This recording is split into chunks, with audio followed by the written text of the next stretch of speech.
This is also a fun one. So people just ask me these things. So you would ask the question, who really has no empathy?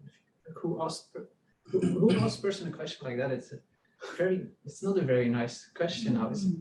So, but I will answer the question. So no, I hate people, the honest I hate people. Just kidding.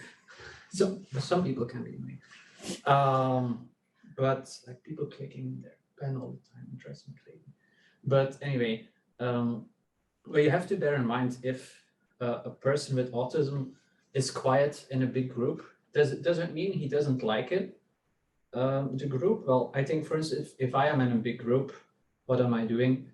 If I'm doing my best, I am analyzing body language. I read books about body language. I see if a person does like this from an evolutionary perspective, they're protecting their main organs. Why? Because maybe they don't feel safe. So, interesting. Why is he doing that? You listen to intonations. You have noises everywhere. You don't know which ones to follow. And then you think, what should I say?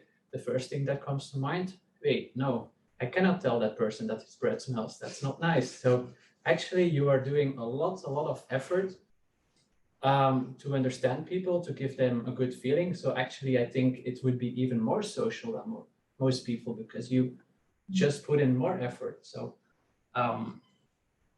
yeah, this is also a fun one. Your brain is defect.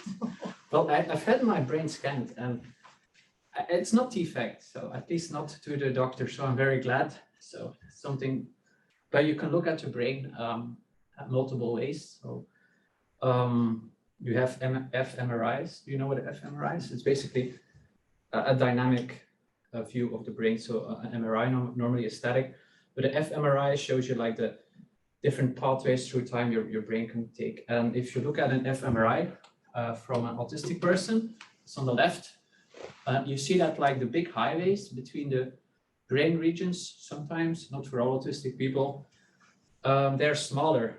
So it actually, you could argue that because there's more local connections in the regions, but less highways in between the regions, that's why you're more focused on details. And in a social situation, if you have to bear in mind this and this and this, and you have to make like these steps between brain regions yourself. Not that I can actually control my brain regions, that would be very sci-fi wise, but I cannot do it. But just to give some example that I feel my brain goes from A, B, C, D, E, F to Z. I let my girlfriend's brain, it goes from A to Z directly.